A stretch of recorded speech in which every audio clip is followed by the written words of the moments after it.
Good morning or just afternoon, everyone. Welcome to our discussion on the connection between digital skills and economic mobility. We are so grateful you're joining us. Hope you enjoyed the main stage just now.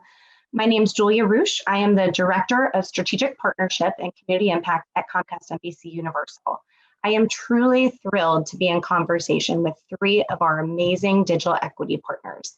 They're leveling the playing field with training and development opportunities for audiences across the education spectrum, from high school students to college students to adult learners.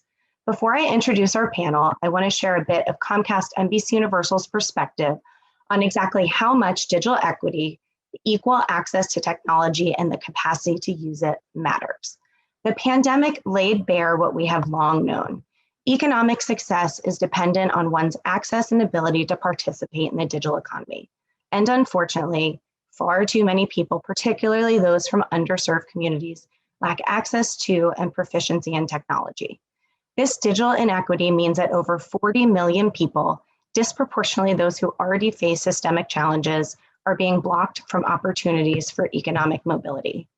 Over the last year, Comcast NBC Universal has deepened and refocused our commitment towards helping more people build the skills to use technology. We believe that ensuring that everyone has the skills required for the digital age, and that is one of the most consequential actions we can take in the fight for equity. And that's why we're partnering with the extraordinary leaders joining me today. One quick housekeeping note before we begin. There will be plenty of time for questions from all of you in the audience, so please feel free to post those. There's a Q&A button at the bottom of your screen. Post your questions in that feature while we're talking. We'll get to some of them if we can while we're having the conversation, but anything we don't get to, we will be sure to get to them at the end of the discussion. So let's get started. We have today Ayele Shakur, the CEO of Build, Michael Ellison, founder and CEO of Codepath, and Plinio Ayala, President and CEO of Scholas. So to kick things off, I would love for each of you just to give a little bit more background on who you are and your organization, and then share one change your organization made during the pandemic that will become permanent. And Ayele, I'm going to start with you.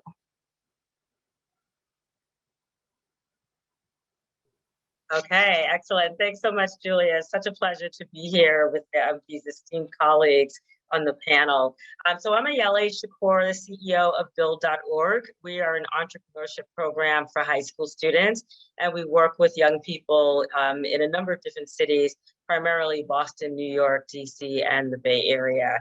And we're just really excited to be here because this whole topic of digital equity is so vitally important to the work that we do at Build and with the young people that we serve. I think, if I think about the pandemic and the impact it had on Build, we were actually already planning to really go digital and have a complete digital transformation strategy for the organization. COVID made us go so much faster and farther, and just happy to share some of what we've learned as we go through today's discussion. Great, thanks. Michael, turning it over to you. Hey everyone, so very happy to be here, and want to thank Comcast for getting us all together. This is a really fantastic panel.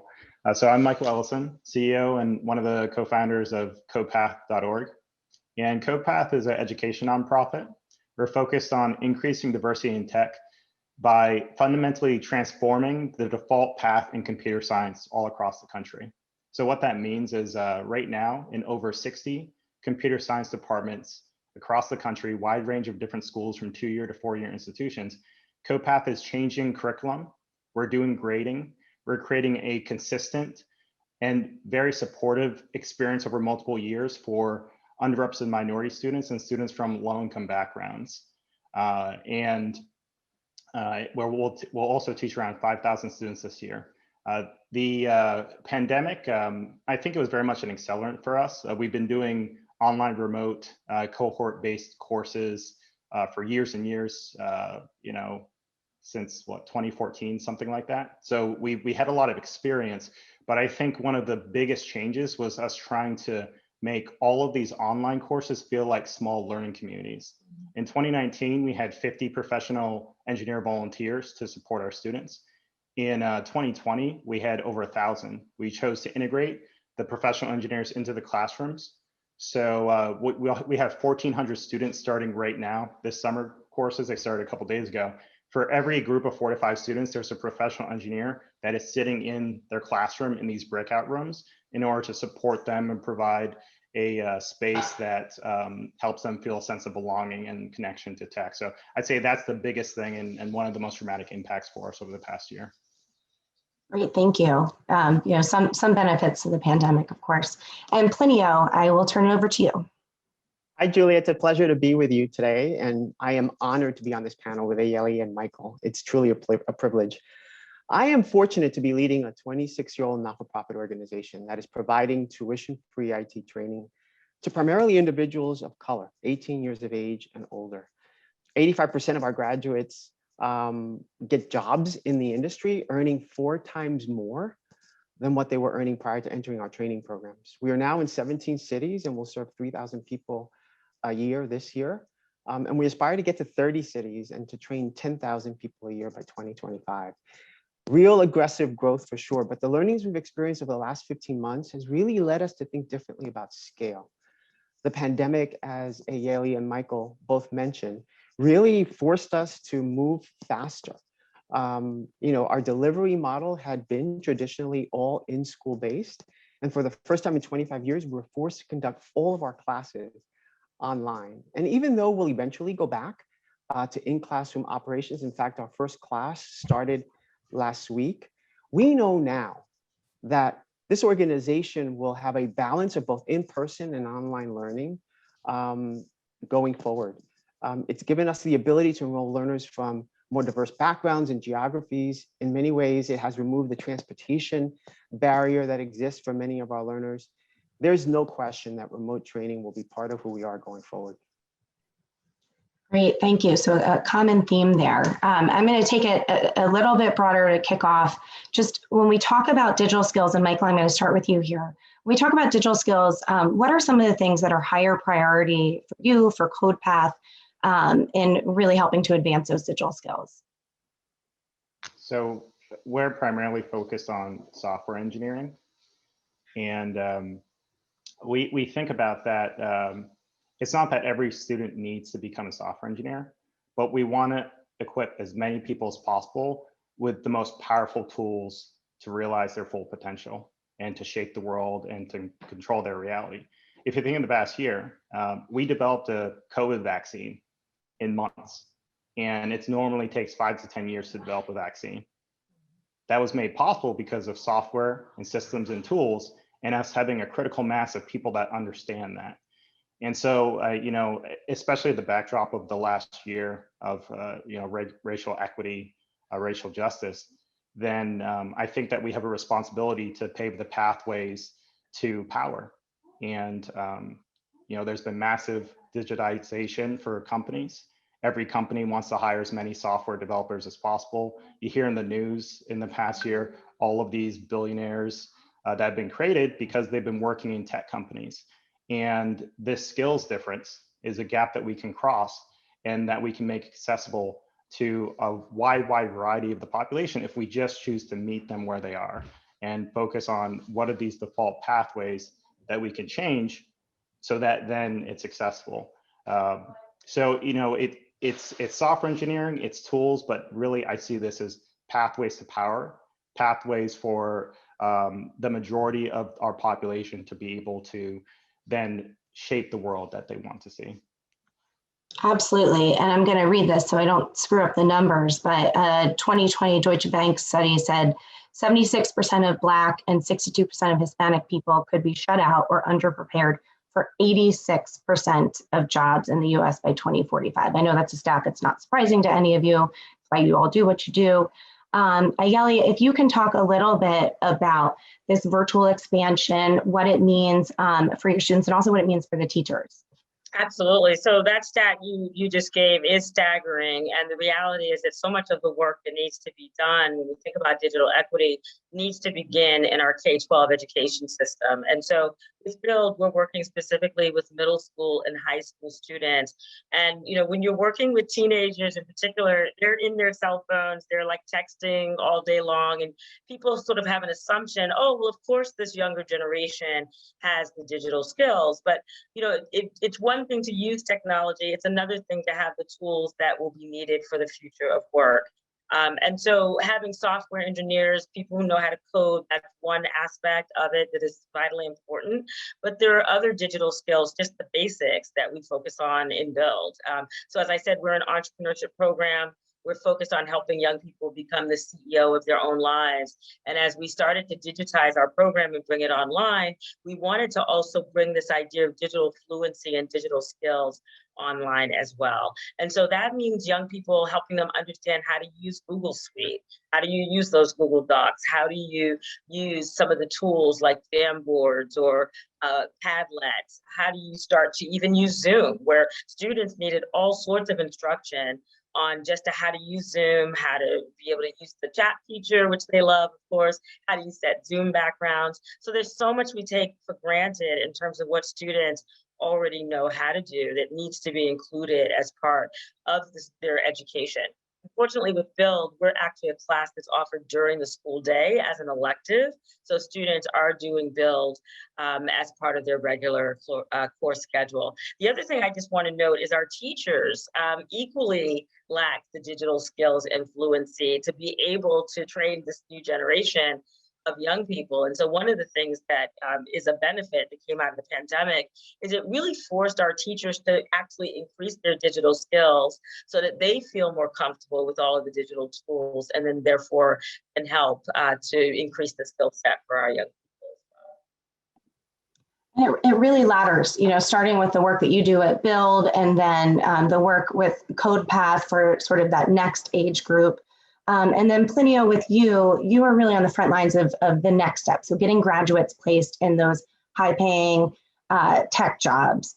And as the country starts to open up, we're talking a lot about the future of work and what that looks like, beyond what Ayele was talking about just now too.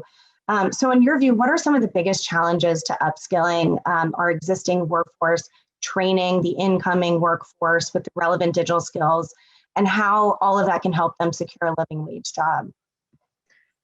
Julia, let me start by saying that I am a long-suffering Mets fan. And every spring prior to the pandemic, me and my wife would find our way to Port St. Lucie to watch a couple of games. And when we did it last in 2019, my wife commented when we got to the hotel room that along the way, we hardly spoke to anyone, and she was right. We had our boarding passes on our phone. We skipped the airline counter. We're Avis members, we went right to the car. When we checked into the hotel virtually, we used our phone to open our door. The truth is that I'm telling the story not because I want to convince you guys that I'm an avid Mets fan. That's a given. But what I wanted to lean into is that not so long ago, those were jobs, good paying jobs. And I think the advancement in technology and the advent of AI has really threatened these jobs. There's no question that before the pandemic, this country was grappling with what to do with the future of work, that AI was threatening to decrease significantly the jobs in retail, in hospitality, and transportation. The pandemic didn't slow that down. It actually accelerated that. And so as we think about how we get people upskilled and reskilled to take advantage of the jobs that do exist, right? So the good news is that even though I call technology the great jobs eliminator, it really does in many ways create many new jobs. Behind that boarding pass app are people coding, people supporting systems and mainframes and creating security for data. Those are good paying jobs, jobs that are continuing to grow. And so as we think about upskilling people, we need to upskill them in sectors where we know the jobs are going to stick. Sectors like IT, like healthcare and advanced manufacturing. I think that the time for heavy investment in reskilling and upskilling segments of our workforce is right now. We can't wait. We're running out of time. But any investment that we do has to be strategic and done wisely in models that have proven to be most effective. In our most recent random control trial, the evaluation came back indicating that for every dollar invested in Scholas, there was an $8 return, an 800% return. I'm sure the return for Michael and Ayele's programs are very, very similar. Let's heavily invest in programs like the ones represented on this panel, in programs that make a difference. And talk a little bit, what do you think is the role in government for that? The government investment at the organizational level, at the systemic level, the individual level? Yeah, corporations and not-for-profits can't do it alone. We are not going to, by ourselves, eliminate the digital divide or eliminate the skills gap. There's got to be investments from the federal government, state governments, local governments in models like these, models that work with employers to produce talent from diverse sources that lead individuals into these good paying jobs and really build careers in the long run. It's a benefit for everyone. It's the ultimate triple win. You're helping people from the most vulnerable communities. You are helping employers who are desperately seeking this talent, and you're improving the economy. There's no better solution than to try and create these public-private partnerships in mass, because they do work. Ayele and Michael, anything to add there? As talking about investment, obviously we know funding is always one of the biggest challenges, but what can government do? What are, how can we invest in organizations like yours, and of course your organizations too? Yeah, well, we absolutely need government to play a role. There's still over 4 million households that don't have internet or don't have a computer. And we know that without those basic tools being at home, like it's so hard to be then part of an increasingly digital world. So government definitely has a role to play in terms of how we're rolling out internet access to all households as a basic fundamental right. And then education has a role to play in making sure students are getting those digital skills and tools. And so we know, as Plinio just said, there's so many jobs today that will be eliminated by technology tomorrow. But yet there's also so many jobs of tomorrow that haven't even been invented. That's why we think helping young people develop an entrepreneurial mindset is really important, so they know how to adapt and pivot and invent and create and reinvent themselves. Fortunately, in terms of the role government can play, there are billions of dollars coming into public school systems all across the country through the ESSER funding that's being provided in response to COVID and COVID recovery. And that those funds are being used to help school districts renew, recover, and reimagine what's possible through education. And so we're just really trying to say loud and clear to school districts that we work in that those funds have to really go towards helping young people be equipped for the future of work, equipping them with these digital skills that they will need in order to be able to thrive in an increasingly modern and digital world. We've actually launched a new campaign called Building Gen E. So we talk about Gen X and Gen Y and Gen Z. We're at the end of the alphabet. We need to go somewhere next. So Gen E is this new generation of entrepreneurial thinkers who can be leaders and change makers in their community. And as part of this Building Gen E idea, we have digital fluency, digital skills are sort of front and center as the types of skills our young people are going to need. Yeah, I could just add a couple quick things. One point, I think, well, we could all use more funding to fund all the critical projects. And as Plinio mentioned, programs with great outcomes, there's always more and more to do. You're never serving, you're barely scratching the surface. But money is not enough. And I also think the second point around government having a really critical role to play here, the role to play. So maybe first with the money piece, we need to change how we are approaching the work that we're doing in a way that's operationally more efficient and effective as we reach higher and higher levels of scale. So that means organizations like ours investing in engineering teams, investing in product managers, investing in the right operational staff to build the systems. That means what we could do previously at low scale, we can do it at much higher scale, with much higher consistency and better outcomes and faster learning cycles. So if you think of the best practices for any organization, the social sector has an opportunity to be able to invest. So yes, more resources, more funding, but directed in areas that allow us to iterate and do the work quite a bit better, which then that's what really translates to systemic change. To give one example, so CoPath has expanded really quickly, helping to run these 4-credit CS programs. And a lot of people are like, how do you get professors to even listen to? Well, so we align incentives. The infrastructure we created will save a professor 60 hours per semester if they're working with us. We're unlocking capacity, we're saving them time. And this is across multiple different players in the university landscape. So, but that's something that any other organization could be building the same things or investing in the same way.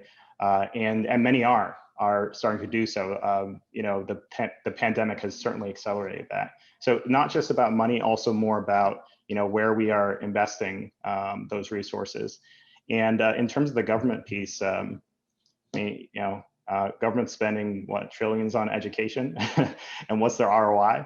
So when you're seeing programs like Build and per Scholas that have great track records, then there's an opportunity for government to partner alongside foundations, to partner alongside businesses, to invest in these proven models and to ensure that as they're scaling, they're able to not just do the, you know, direct service, run the day-to-day, keep the lights on, but invest in the areas of investment that won't pay off for 5 years, but are going to be game-changing once they do.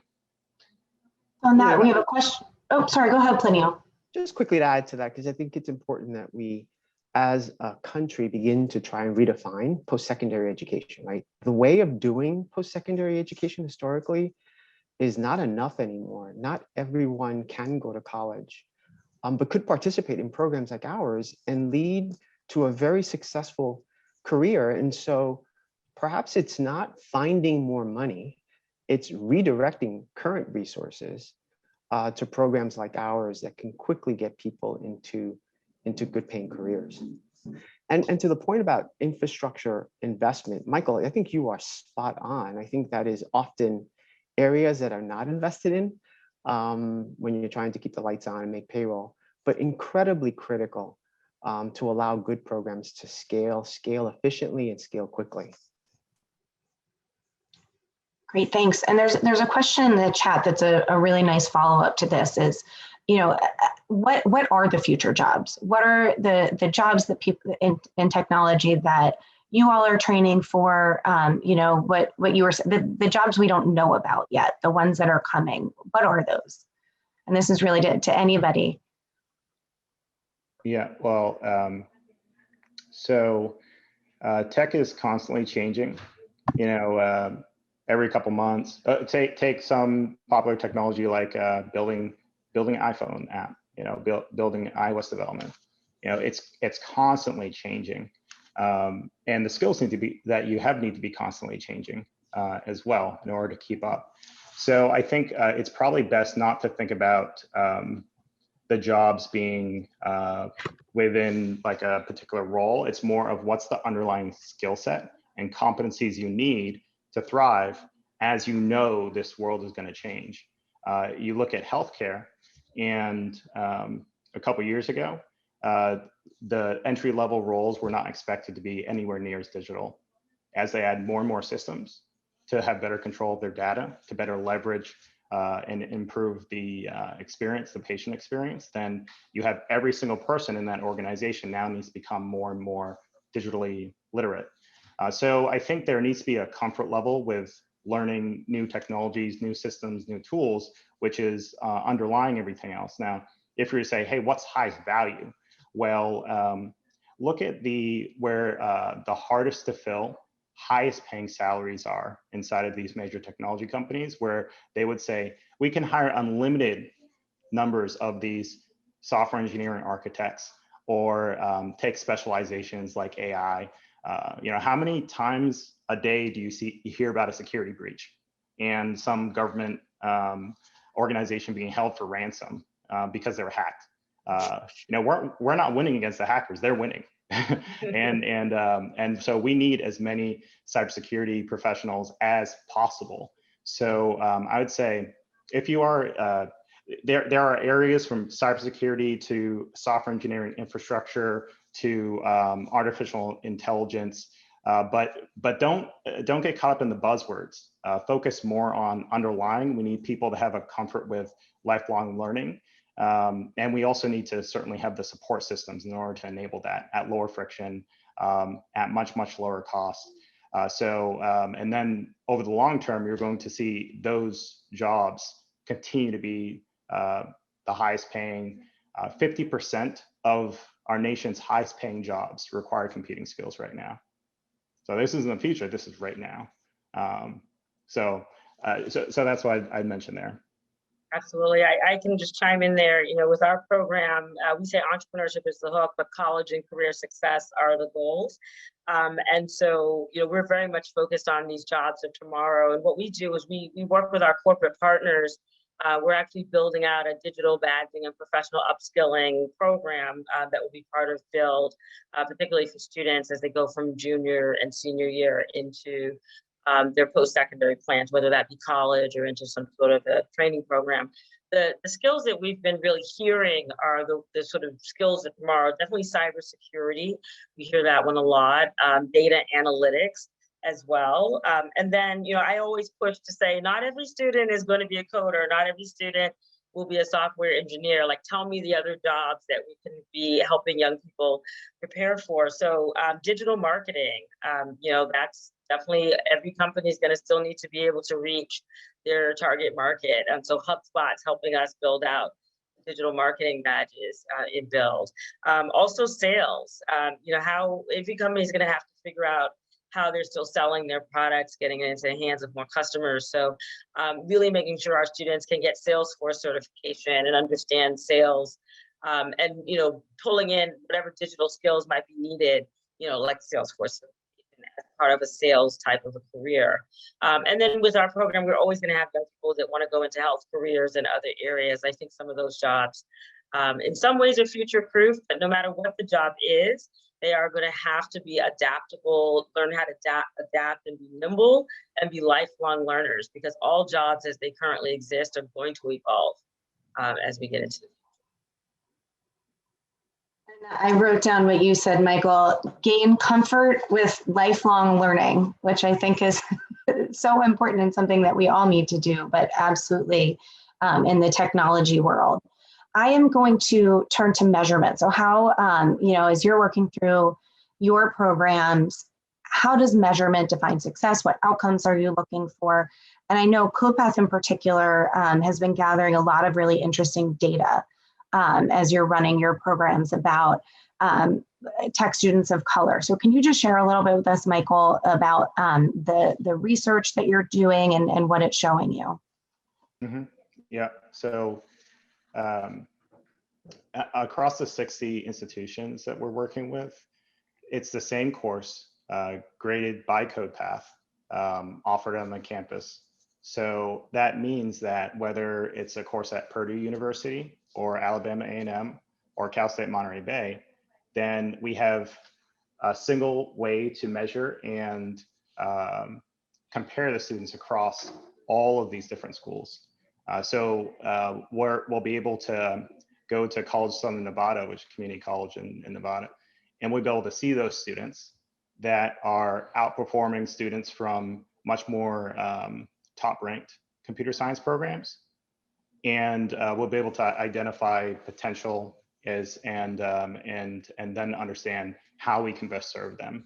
One of the biggest issues that we see is companies not being able to understand and appreciate the skills that young people have.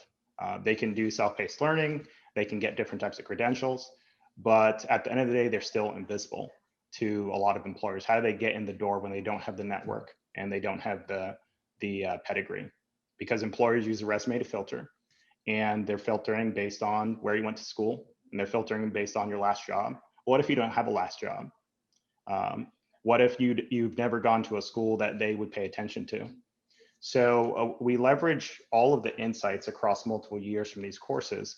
And then we do role and skill specific matching to companies that is predictive of two things: passing the different technical interviews of different companies, as well as also predictive of their on-the-job performance. And every year we get better and better as we teach more students. It's allowed us to have a type of leverage with employers that if we invite an employer to our virtual career fair, they don't get to decide who they are meeting with. We tell them who they're meeting with and who they're interviewing. So we've been able to bypass that first screen, which then we see will make our students 3 to 5 times more likely to then be able to get jobs with employers because they're not being filtered out based on that resume. So connecting the data that with the particular employer expectations, also doing an intake with employers to collect information on them because they have different types of hiring bars and things that they're evaluating. If you can have a good matching algorithm, then it provides an opportunity to be a game changer for people from backgrounds where they'd otherwise be overlooked at scale. So glad Michael talked about the importance of social capital. So many of our young people are in communities that are so often overlooked and underestimated. And the social capital, the relationships that you have matter, because that's how so many young people get their first job. Like, it's not, just what you know, but also who you know, who can open the door for you, your first opportunity. So, Build has traditionally measured our success by looking at high school graduation, college acceptance, college graduation. And, we have incredible stats in terms of, over 95% of our students graduating high school on time, despite being very challenging high schools where the graduation rate is traditionally under 60%, over 80% of our students getting accepted to college and going on to graduate. But we're starting now to intentionally measure social capital, because one of the things we're able to do with young people while they're still in high school is intentionally match them with mentors and with business coaches from the corporate community that we partner with. And so really starting to look at those relationships and understand the value of those relationships, starting in high school and going all the way into adulthood with young people. And then we're also starting to look at not just college acceptance and enrollment, but also college placement, because, not unfortunately, the way employers look at colleges, they don't look at them all exactly the same. And we want to make sure students are getting into the most competitive college that they can qualify for.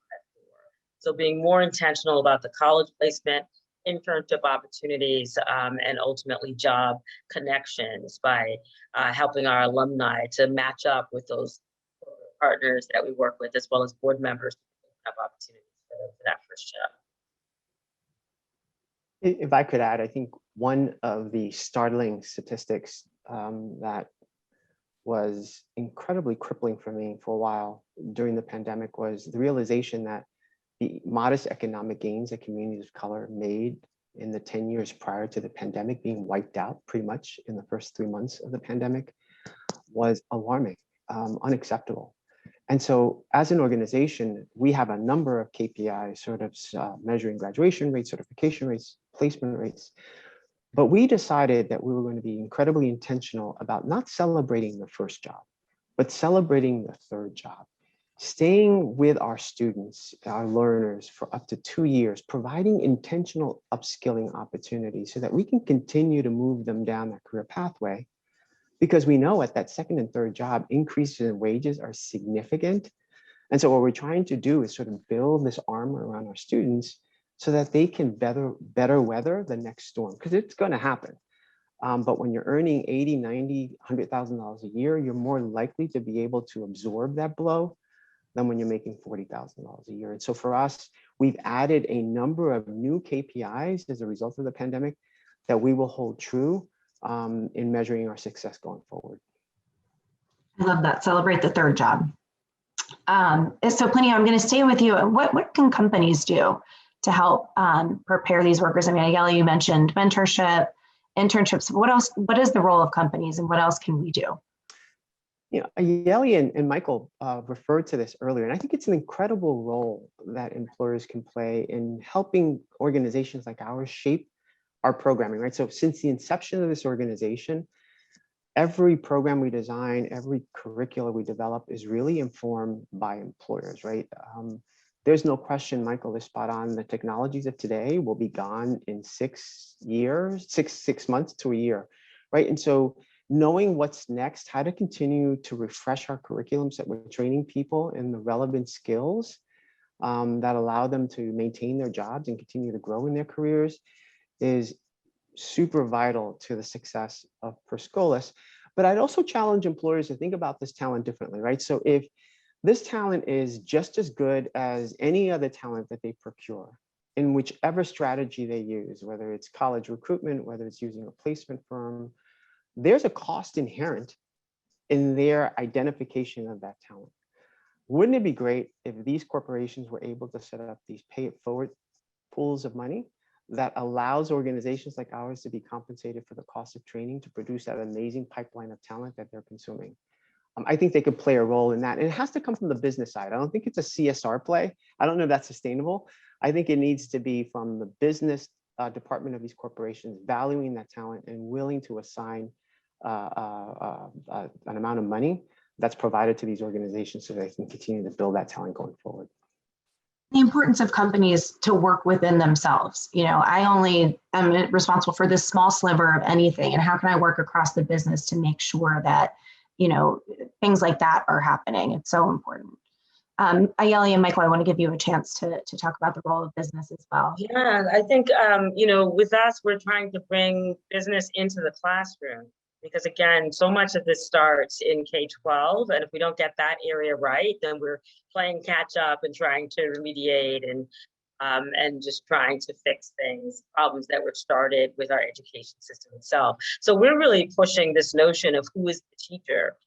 We launched an initiative called Campus Without Walls that really takes down the walls that separate and silo and segregate schools based on the school you're assigned to and the teachers you have access to. And we're changing the notion of who is the teacher that's delivering the lesson. And so we're literally bringing great corporate partners into the classroom to facilitate a lesson, to take on a thematic unit, to actually teach the skills in a very real world context.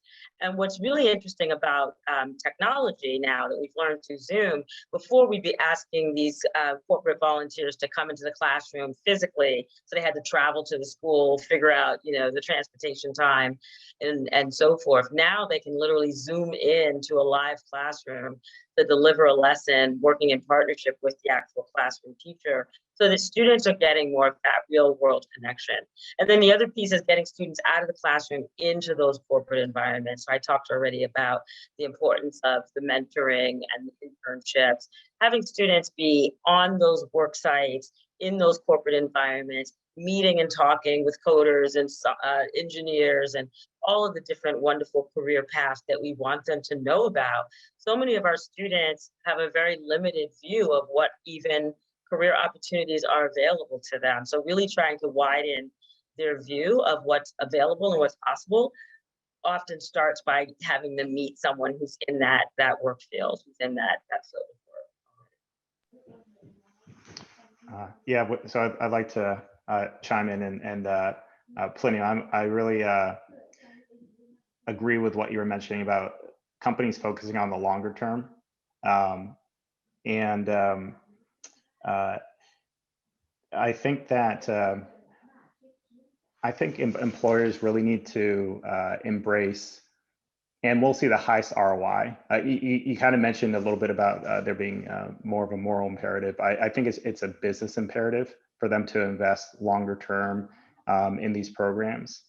And we, as an organization, we did technical training for a lot of major tech companies before we became a nonprofit. Created Airbnb's first engineer onboarding program and taught C engineers inside of Netflix.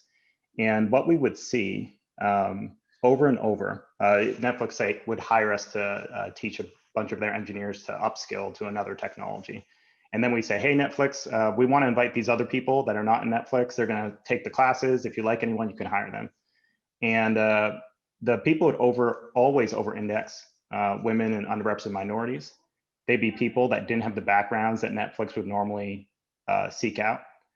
They also themselves would not have the confidence to want to apply to a Netflix as well. And then we would always see these individuals who would run circles around the existing engineers at a Netflix or an Airbnb. We're comparing across all these different companies. There's this incredible untapped potential. There's an opportunity for businesses to not just hire diverse, but they're actually hiring better engineering teams at scale. But they won't get there by doing what they're currently doing, which is focusing on people who are, it's not just that they're already prepared. That's maybe not the right way to frame it. It's more that they have the pedigrees to get through the hoops and jump through the hoops, where they're the ones that you see. But the only way you're going to see these people, the many people who are high potential and talented and are going to raise the engineering bar, raise the standards for your company, is if you're investing in the longer term programs that are part of that pipeline infrastructure. And so I can't emphasize that enough. And we're encouraged to see a number of major tech companies that have made deep investments. We currently run this sophomore internship program for Facebook, often the first ever technical work experience for a lot of underrepresented minorities. But it helps to feed the pipeline for the entire ecosystem, opens up this layer of talent that would otherwise be invisible. So I think that businesses can certainly, if they end up investing in training programs, investing for the long term in the right way, then they're going to see a massive business value. And the business units, they'll be the most happy. Great. I think that's a great ender for our conversation. There's incredible untapped potential, and you all are helping companies find these people.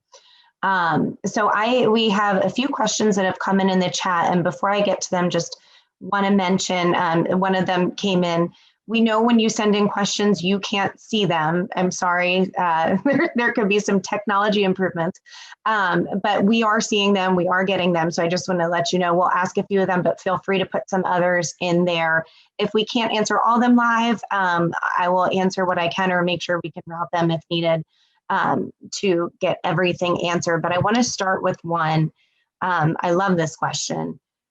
How much of your job do you see as helping students build their dream versus a better paying job building somebody else's dream? I'm happy to jump in. I'm a tech entrepreneur, and we see the courses that we're putting on different college campuses as we just are opening up the pathways. So, freshman year, it's about inspiration. Falling in love with coding or falling in love with your ability to do something really powerful. And then we have a bunch of different courses, and we help to guide you based on finding your affinity in tech. If you love the work that you do, then it doesn't feel like work, and you're way better at it. And so then we allow for those multiple pathways. We do have we do structure, so it's focused on the most competitive organizations, most competitive jobs. However, we're very excited about empowering entrepreneurs, and we partner with different venture capital firms. Like there's Andreessen Horowitz is one of our funders. Y Combinator is another one of our funders. We have a bunch of VCs that connect with our students. So I'd say it's really empower them to do whatever it is that they fall in love with. And we just want to see them reach their full potential.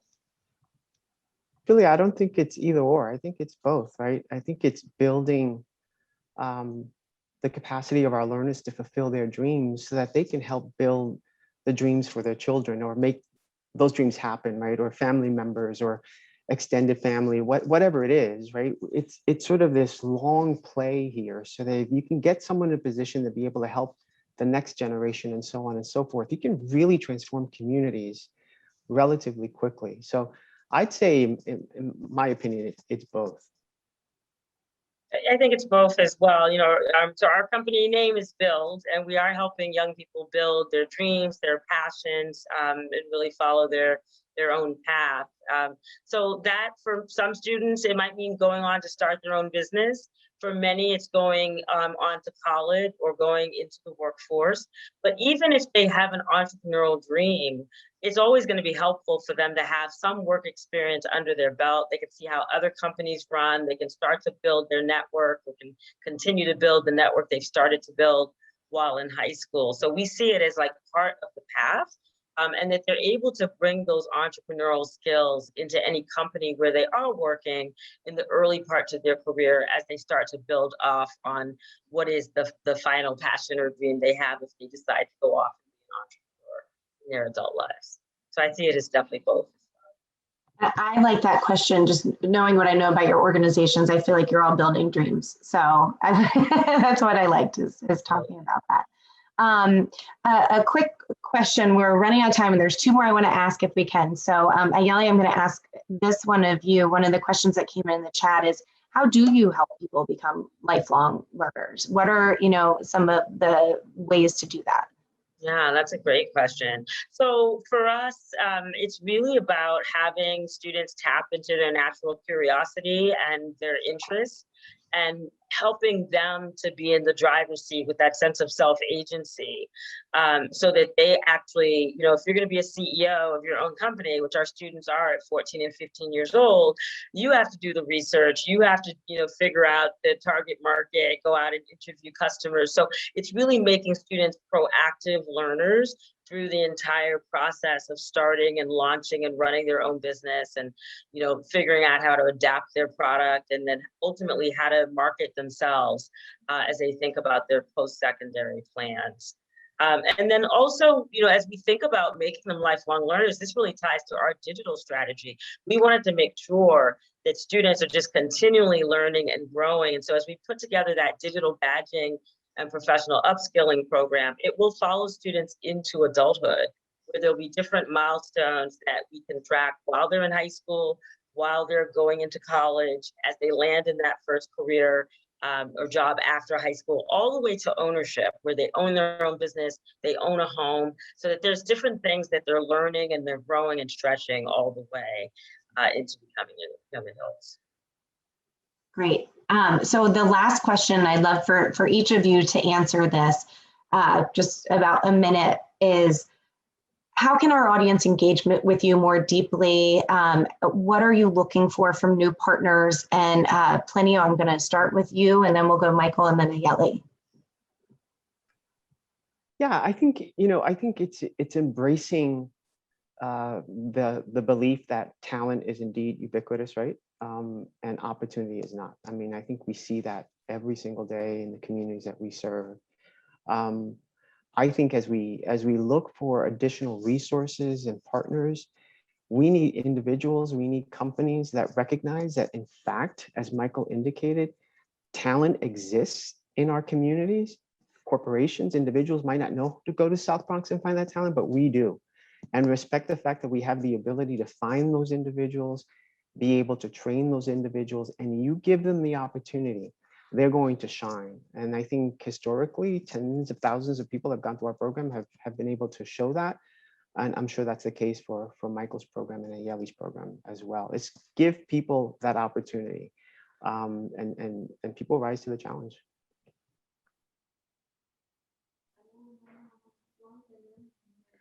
All right, well, I could go next. So I think, we are looking for more employer partners, teaching 5,000 students this year, which is twice as many as last year, which is almost twice as many as the year before. So we have this massive need for adding more partners, whether it's, a 5-person blockchain startup, crypto startup, or whether it's we have employer partners that want to hire, 50, 100 plus. And so looking for those organizations that are interested in high scale recruiting partnerships focused on high skill technical talent is most important for us, because that's what our students need. And then I'll say that volunteering is really critical. We do a tremendous amount of programming, panels, workshops, and volunteers are really a big part of our program. Lastly, you know, for nonprofits in the audience, we love partnering with different nonprofit organizations. We have had a multi-year co-programming type of partnership with Management Leadership for Tomorrow, and AnitaB.org and Hispanic Heritage Foundation and a number of other great organizations. We do think that, you know, combined, then it's bigger than the sum of the parts. So, you know, we really do embrace that partnership. So I just lay out those 3 different areas.